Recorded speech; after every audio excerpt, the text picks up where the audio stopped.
What's going on, everyone? Happy Monday. It's me. It's your boy, SalG, back with you on another edition of the Wraparound here on It's a Rap Network. Please make sure you throw up a like for your boy, throw up a like for It's a Rap Network, share, subscribe, follow my finger. It's going across the banner there. Yeah, check that out. Make sure you subscribe. If you're watching through YouTube, click on the notifications icon so you can get the latest. You could be up to date on the latest streaming videos on It's a Rap Network from me, Maddie B, and the rest of the crew. Hope you're all having a good day. A lot of stuff going on in Philly land over the past week. About to get into it. My man's Adam saying, "What's up, Sal? What's going on, brother? Hope you're doing good."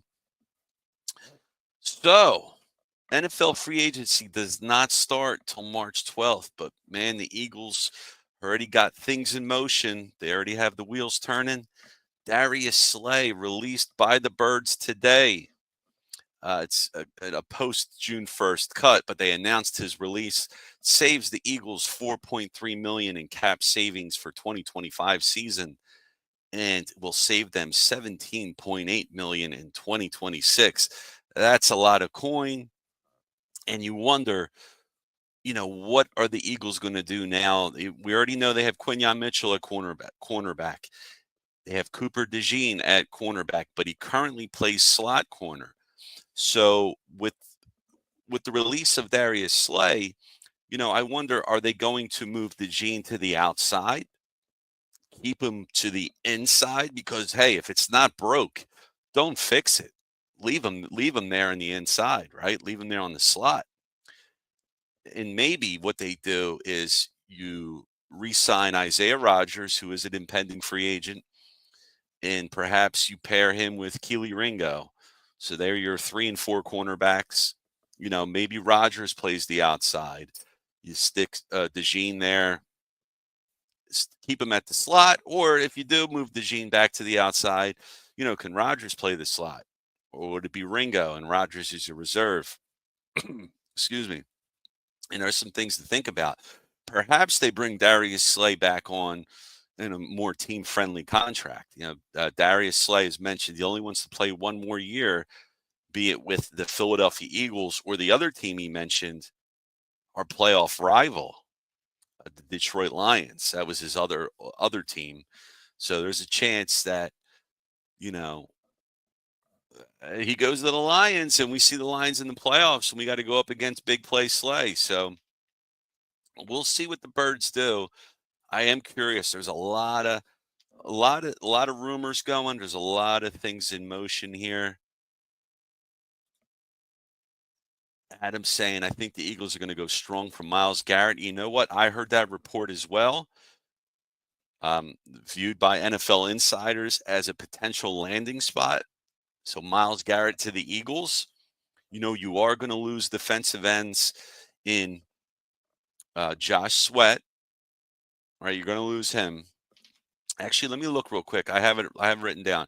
Here's your unrestricted free agencies for the Eagles. So you have Josh Sweat, you have Brandon Graham, who's either going to retire or maybe he does come back with the Eagles, but that's 2 edge rushers you lose. Josh Sweat and Brandon Graham. There's no way they're going to re-sign Josh Sweat. Remember, Josh Sweat restructured his contract or took a team-friendly deal this past year. Bryce Huff got a lot of money. Maybe that pisses Josh Sweat off. Josh says, "The hell with you guys. I'm going to go get my bag elsewhere." Your other free agents on defense: Zach Bond, Avonte Maddox. He ain't coming back. Milton Williams. I don't think the Eagles are going to be able to resign him. It's going to cost too much. That's your defensive line. Long snapper Rick Lovato. I'm sure he'll get re-signed. I don't know if there's a big market for long snappers, but probably want to keep him around. All right, let's see else. Oren Burks. Now, that's another linebacker I'd like to re-sign, especially because Zach Bond, you never know what's going to happen. I would say top priority for the Eagles is to sign Zach Bond, pay him his money, give him what he's worth, but the Eagles generally don't pay linebackers. So what could they do there? And remember, you have shoot, man, why am I forgetting his name? I'm thinking Najee Harris, but that ain't right. The guy that's hurt. Ah, God, I'm gonna look at the depth chart real quick because I'm a moron. Nakobe Dean. Oh my goodness. I came to me. I didn't have to cheat. The page was still loading. Nakobe Dean's not going to be ready at the start of this season. So you lose Zach Bond and you don't have Nakobe Dean ready. You need a linebacker. You can't just depend on Jeremiah Trotter there. Resign Oren Burks. You know, he played nice. He played nicely when he had his chance this year. Looked pretty good. That's something the Birds got to have to do. I have took some notes here. Projected cap space for the Eagles is 22.37 million. So see what happens there. AJ Brown was saying was throwing out a rumor about Micah Parsons, saying he thinks Micah wants to be an Eagle. And I would welcome Micah Parsons here. State Penn in the house. Bring Micah Parsons in here. Why not? Milton Williams, who a good chance we're not going to sign. He's been linked to the Patriots as Mike Vrabel, the new head coach for the Patriots. He wants to be more defensive centric with the Patriots. And God, could you see them poaching a bunch of guys from us? Just Robert Kraft, owner of the Patriots, just a little salty about that last Super Bowl loss to the Eagles. So maybe he snipes Milton Williams, snipes Zach Bond. Rumors are Zach Bond has a great market, and the Eagles could get outpriced for him on a new contract.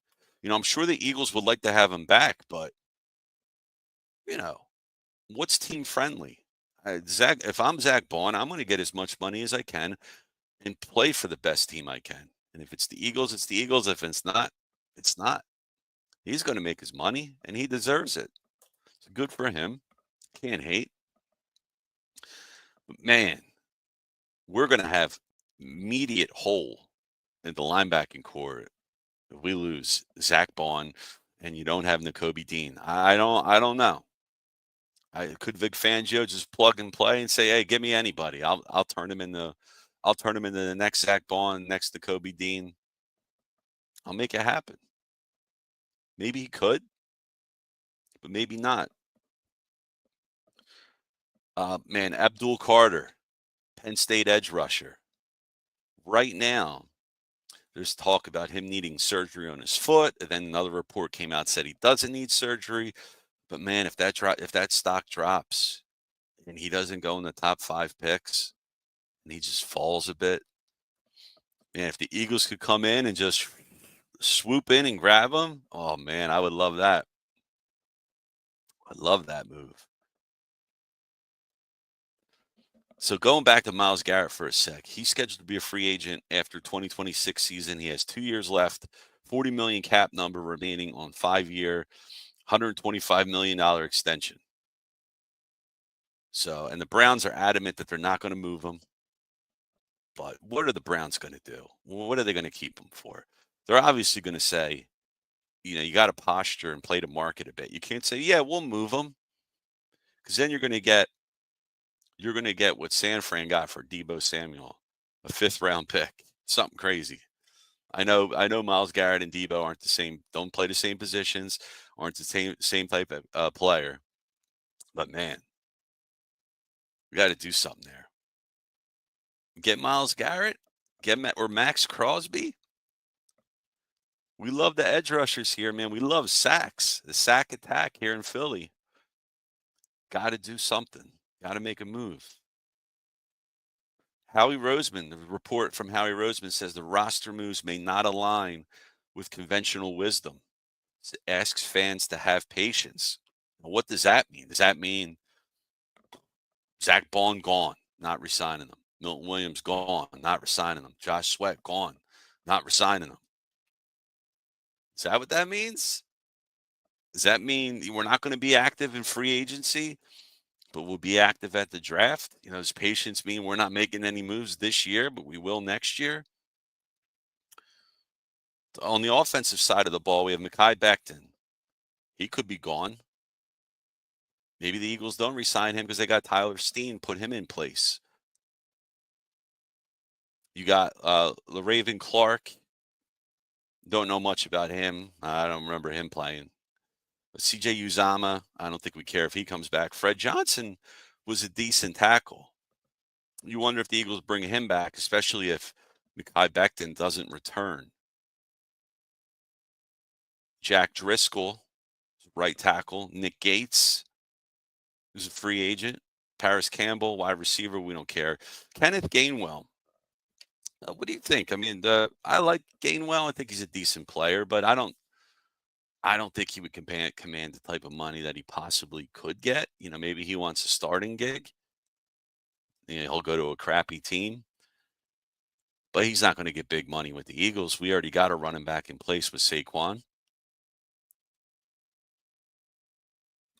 The Eagles report from CBS said the Eagles need players that they're going to need: edge rusher, linebacker, wide receiver, guard. I don't know if I necessarily agree with wide receiver. We got the number 1 and 2 spots locked up. Number 3 wide receiver you can get at the draft, or maybe sign a cheap player, a veteran, like a Keenan Allen. You get him on a team friendly deal. I mean, Keenan Allen wants to try and win a ring. I don't know. A lot of things that Howie's got to do. Howie's asking for patience. NFL free agency begins March 12th, 9 days from today. It sounds like they're not going to be making a lot of moves. Man, if they let everybody go, you don't re-sign any of these guys, that could be rough, man. It really could be. Adam's saying what I'm saying. Zach Bond needs to be signed. Re-sign the man. Re-sign him. Oh, Slay to the Cowboys. Oh, don't say that. Don't say that, Adam. From what Slay's saying, he wants to play one more year, and it's either going to be Detroit Lions or the Eagles.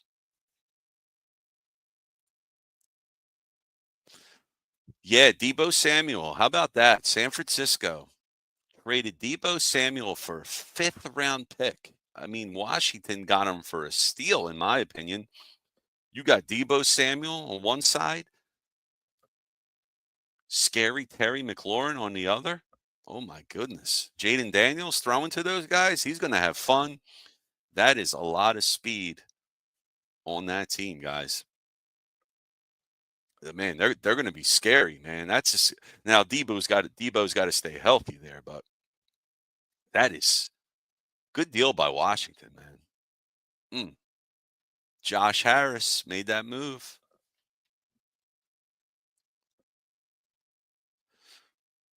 Reports from A.J. Brown said he admits he and Jalen Hurts have had some issues, but only from pushing each other to win.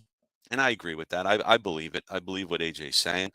I don't think AJ's Brown's is an asshole, is a diva that everybody's making him out. The national media might make him out to be. I really don't think he is.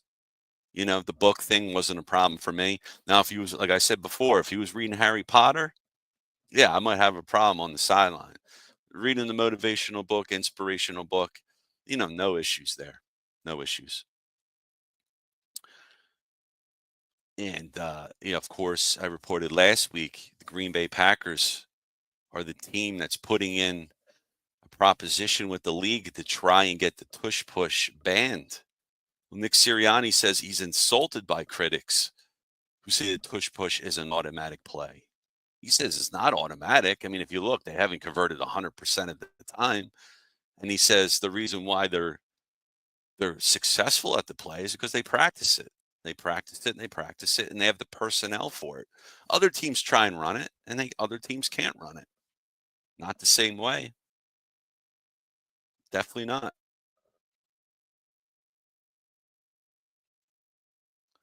Let's see now. Adam asking if I think the tush push will stay or go. No, I think it's going to stay. I think it's going to stay because there's no major nobody got hurt from it. If there was a serious injury, a season-ending injury, I could see it getting banned, right? Being unsafe play. I'll pose the question this way: push. Okay, so somebody's given a couple pushes to Jalen Hurts. Jalen Hurts, who could squat 600 plus pounds, if they got rid of the pushing part, they would still run those sneaks, and he would still get those touchdowns. Because you know what? Tom Brady used to run those sneaks. He would get them. Cam Newton used to run those sneaks. He would get them. Come on. Lamar Jackson run those sneaks.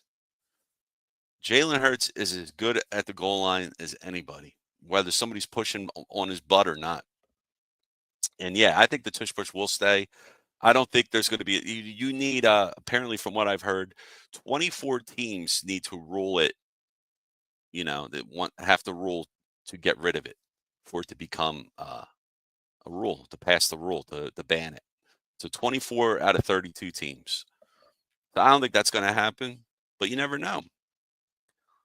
I think teams like the Buffalo Bills, I saw them run the tush push. They'll want to keep it. Obviously, Green Bay doesn't want it. They don't have the quarterback for it. But a lot of other quarterbacks in the league, you could run that type of play with. Lamar runs in for sneaks. I think it would be crappy if they got rid of it, but I don't think that would stop the Eagles rushing at the goal line. I still think they'll do it, and I still think they'll be successful at it. Not sweating it. The draft, guys, begins on Thursday, April 24th. So I guess depending on what happens here at free agency, potential trades, we'll have a clearer picture of what the Eagles are going to be looking at come draft time. And I'm excited about that.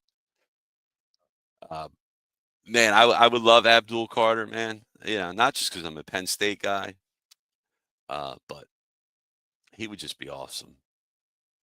Edge rusher. But a lot of money's going to come off the books. A lot of money's going to come off the books. Money they could give to some guys here. So, Myles Garrett. It looks like they might have to be somewhat creative with the cap. I don't know how that cap stuff works. That's why I do this. That's why I'm not doing Howie's job. So I don't know how that works. The cap numbers and all that. How taking in somebody like Myles Garrett, if it's a $40 million cap, is that spread out through the life of his contract? It can't be $40 million for one season.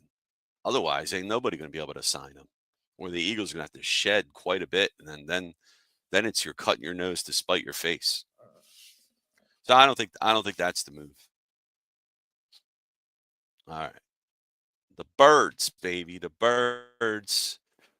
That's enough talk for the Birds for now, I guess. Got nothing else going on. Let's jump over to the Fly Boys, the Fly Guys, the Philadelphia Flyers. It's a little better. That's my NHLPA 93 Sega Genesis hockey horn when the guy scored goals. That was the horn. It's my claim to fame. So the Philadelphia Flyers surprisingly went to Winnipeg, beat the record-wise the best team in the NHL. They beat them 2-1 in the shutout. I wasn't expecting that game. I wasn't expecting them to beat the best goalie in the NHL in Connor Hellebuck. And you know who beat him? Ivan Fedotov, who wasn't in goal since February 6th. That was his last game played. It was almost over a month ago. Great game by Fedotov. Great game. He stopped 29 shots in regulation. Stopped all 3 shootout attempts. The game went to overtime too. He stopped any shot there. It was 1 shot in overtime. Stopped all 3 shootout attempts and helps his team win. And, I don't have expectations for this Flyers team. I've said it time and time again. I almost feel like they're in NHL purgatory, the Flyers. They're too good for a top draft pick, and they're too bad to make the playoffs, or if they do make the playoffs, just make a dent, go far into the playoffs. I just don't see that happening with these guys. I enjoy watching them play. I feel they have a lot of fight in them. They never give up, always play hard. But man, stuck between a rock and a hard place here. You're basically a 500 team, 27, 26, and 8, hockey 500. Sixth place in the Metro division, several games or several points out of the last playoff spot. I just it's tough. It's tough. Trade deadline's coming up. That is March 6th. So what day is that? Is that Friday? Thursday. Thursday, March 6th is the trade deadline in hockey. Scott Lawton could get traded, very well get traded. If you guys saw on social media, they recreated the Last Supper picture with Scott Lawton right in the middle. And all of that is supposed to signify his potential departure from the Flyers. Last meal with the team, and they have a fun picture with the team, with the players and other personnel. Scott Lawton can go, and guess what? The Flyers can get something for Lawton. Definitely can. I mean, he's a winger that can also play center. Definitely value there. Value to a playoff team looking for some depth at the center position. Definitely use Scott Lawton. Rasmus Ristolainen, can argue, is our best defensive player right now on the team. He's definitely can get some value. Talk is first round pick for him. I say if you can get that, get it. If it's a second round pick, if that's the best you could do, you do that too. Because then you're shedding money off the books too. And that's going to help them next year when the cap goes up. Flyers can make some more moves. We'll see what can happen there. But man, the Flyers right now, I mean, they're doing pretty well in their last 5 games, 4-1. They start a 7-game homestand tomorrow night against the Calgary Flames. And guess who's coming back to town? Yeah, Joel Farabee and Morgan Frost, who were traded to the Flames. Their first game back at home. I wonder if they're going to get a nice ovation. I'm sure they will. The Flyers fans, you could say second to none, might be the most loyal fans of the 4 major sports here. So we'll see about the Flyers, man. I want to see what they do at the trade deadline. I really want to see. I want to see them accumulate assets. They're not going to go for it. They're not going to, this close to the playoffs. Let's make a run. They're not. Keith Jones said it. Danny Briere said it. They're just going to move along.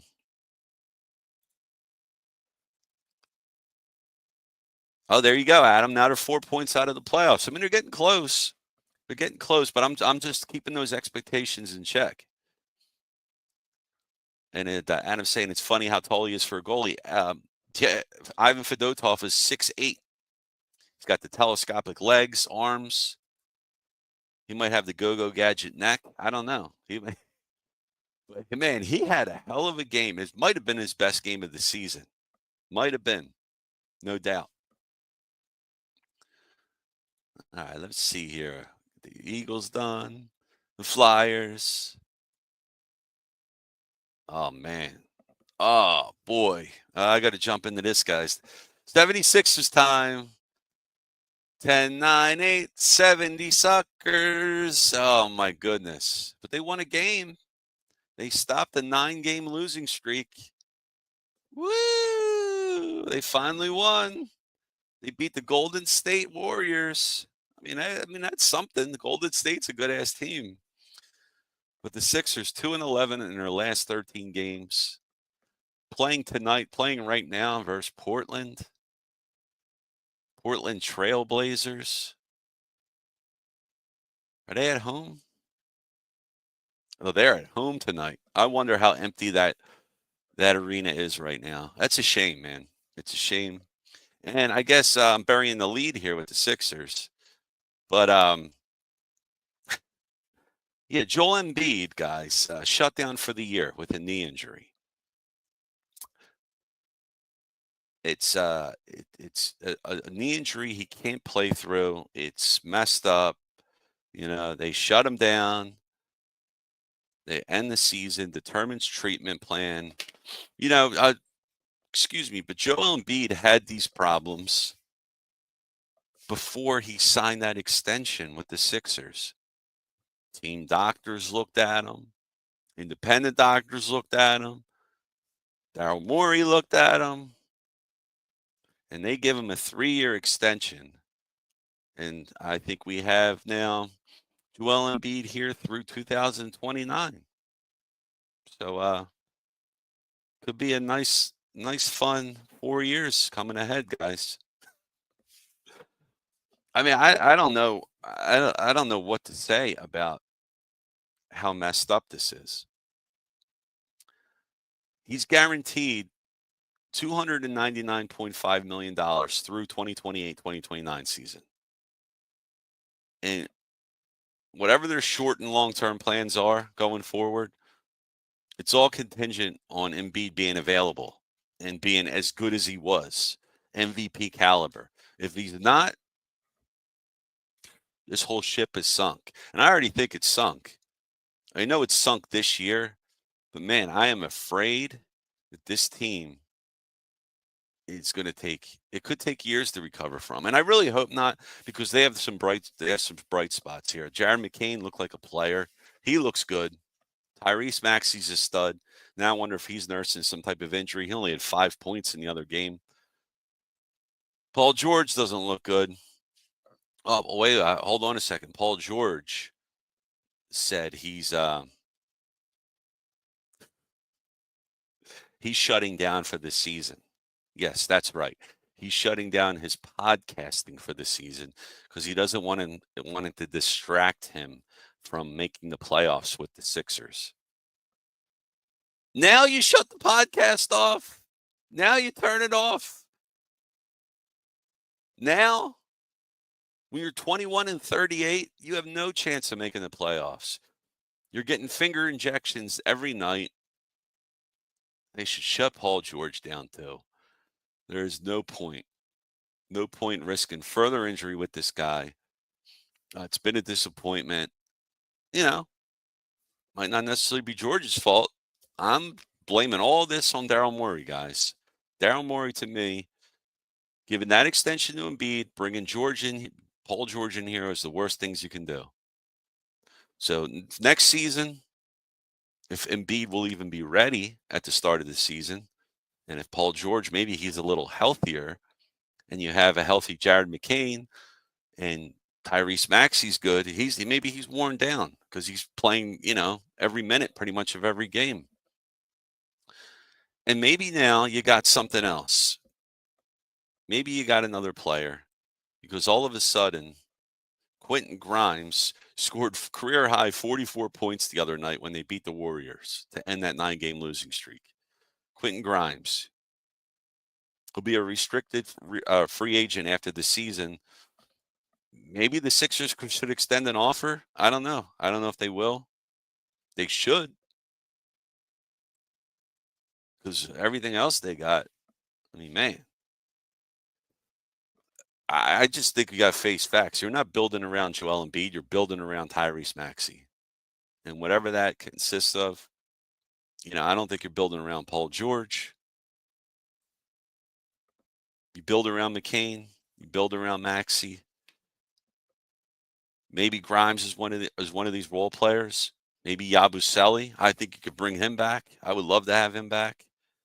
But he could probably go right back to France, make a boatload of money. It just sucks.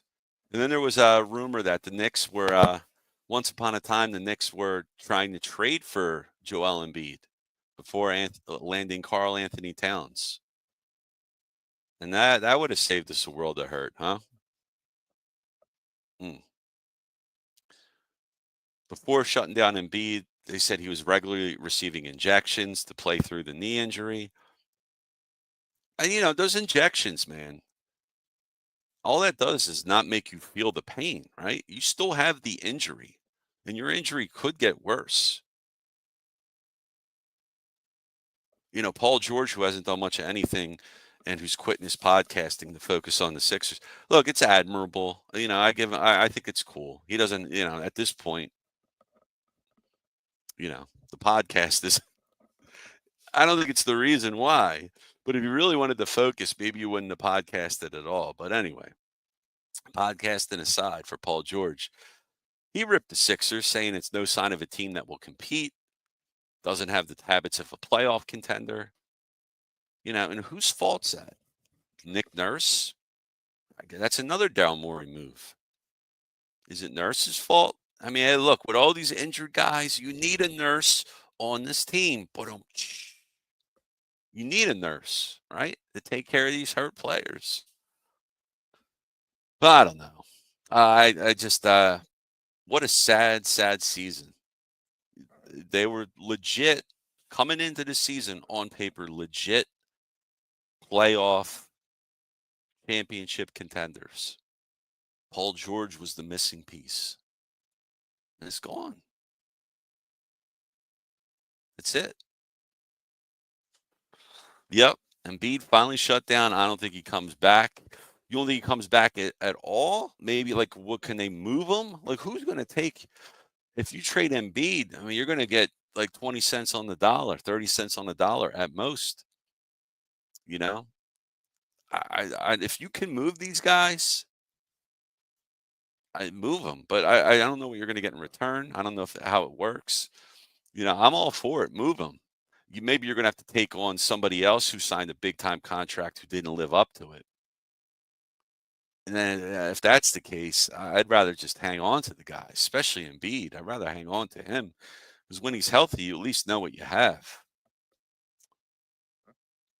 Man, that's a shame. It really is. It stinks. Quentin Grimes with the game of his life, 44 points.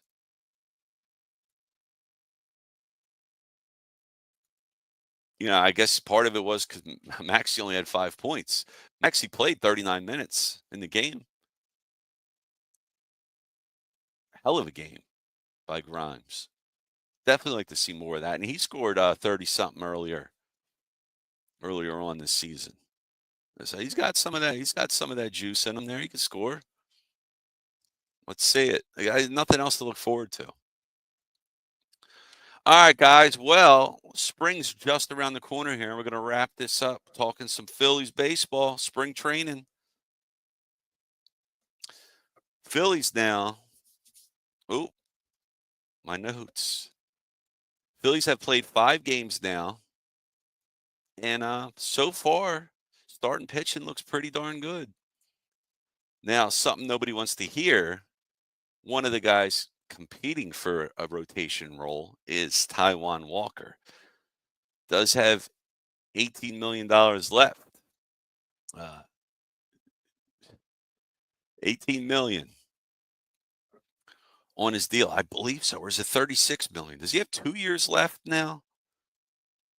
Maybe it is 2.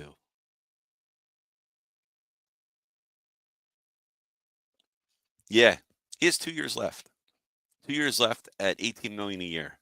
So right now, I think they're going to do everything they can to get Taijuan in the rotation. I know it's not what people want to hear, but right now I think it's Taijuan Walker, Christopher Sanchez, Aaron Nola, Luzardo, and Wheeler. That's 5, right? And I have Ranger going back to the bullpen. I see that happening. But Taijuan, man, he didn't do too bad. 2 innings pitched, 2 hits, 1 run, 1 earned in his first start of the year, 1 strikeout. It's fine. Spring training. Said its velocity looks faster than it's had since at least a year or 2 ago. So I like to see that. There's not much you could tell with spring training. I mean, there's not much you can go on spring training. What you like to see in spring training stats is what I like to see is guys coming back from injury, how they perform. I want to see pitching, How does velocity look? Does it look up? Does it look down? Because normally, if it's lower than usual, then there could be potential injury there. So far, things are looking good. Christopher Sanchez hitting his start. 2 2/3 innings, 2 hits, 2 runs, 1 earned, 1 walk, 5 strikeouts. Looking nice. Looking good. Aaron Nola, 2 innings, 1 hit, 2 strikeouts in his start.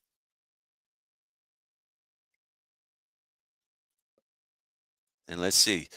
Jesus Luzardo, our big trade acquisition, 2 innings pitched, 2 strikeouts. If this guy's healthy, man, we got something special. I just don't know how many innings he can go because I believe he only pitched, I want to say it's 60 or 70, and I'm pulling him up right now just to see his stats. If it was 60 or 70 innings, but he was hampered by injury last year. Of course, I ain't getting the stats up right now when I want them. He only pitched 66, 67 innings. 67 innings. So, I don't know how you could expect him to go 180 this year. I don't think that's possible. His career high in innings is 178. That's the most he's ever done. That was 2 years ago. So if we're only going 67 innings, man, it'd be hard to even get to 160. I think you're maybe 140 max, honestly. And part of me wonders, I was saying Ranger in the bullpen, but I wonder if they do something with Luzardo. Right now the Phillies have a surplus of pitching, but that doesn't usually work out that way. Guys get hurt, guys get tired. You have dead arm, things like that happen. I wonder how fixed in Luzardo is in a spot. Because you still have Luzardo a year after. You still have him through his contract next season before he's a free agent. So you could definitely evaluate something here. I just it's hard. It's hard to say. I mean, just to go 120 innings, I think would be good from Luzardo. We'll see. I could see him getting tired. Maybe they shut him down early. Maybe they do move him to the bullpen mid-season, late in the season. I don't know. Maybe they do something to keep him fresh for the playoffs. I'm really curious how they're going to do it.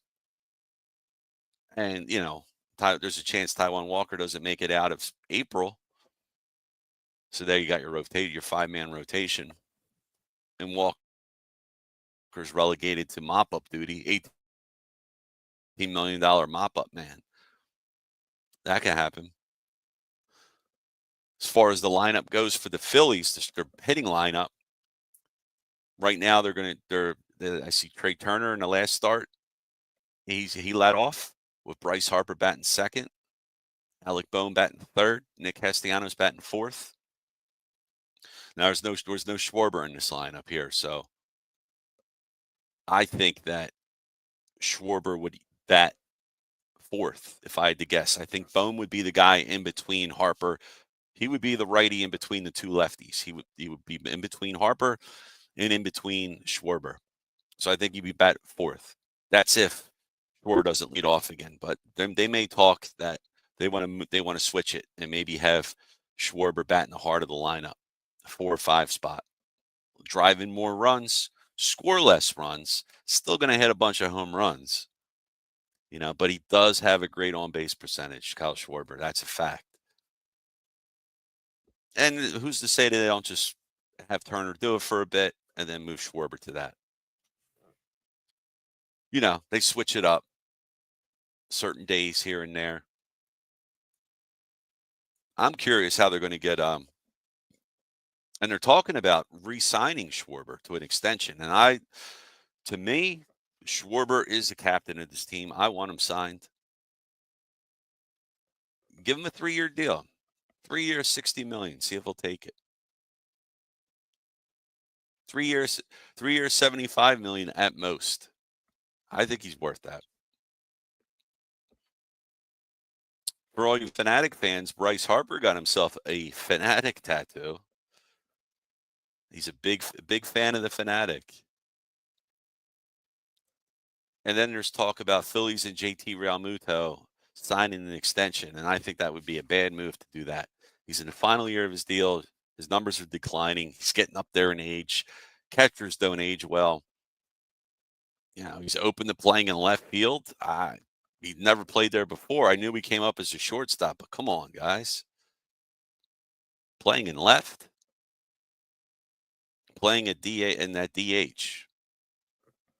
And where's Schwarber go when he's playing DH? Schwarber playing in the outfield? We saw that happen. That didn't work out. Every time Schwarber played in the field, he starts gimping off. I don't want that.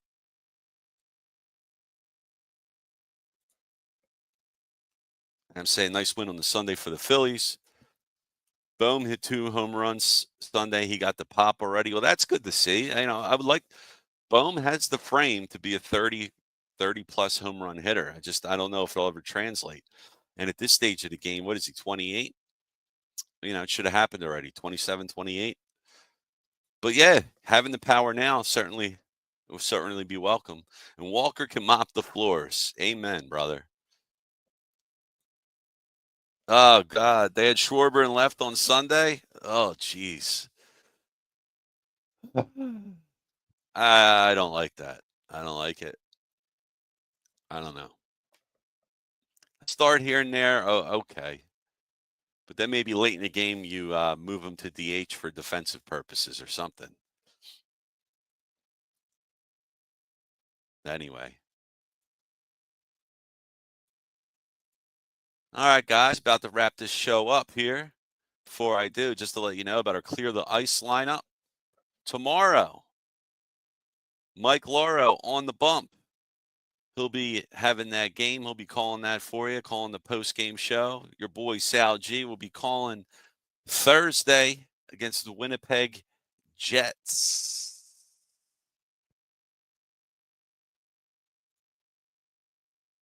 Thanks, brother. I appreciate it. It's a great show, Sal. Keep up the great work. Thank you, Adam. I really appreciate that, buddy. Clear the Ice. Make sure you check that out. And you got the Wraparound show with your boy SalG every Monday night, 7 p.m. Eastern Time.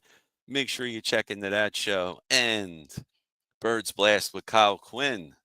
Every week, Matty B breaks down the Eagles with Kyle. Have a little back and forth. Nice to see. All right, guys, wrapping this show up. I appreciate everybody listening. Make sure you give us a thumbs up, like, share, subscribe. And we'll talk to you all next time. Take care, everyone. Peace. Bye.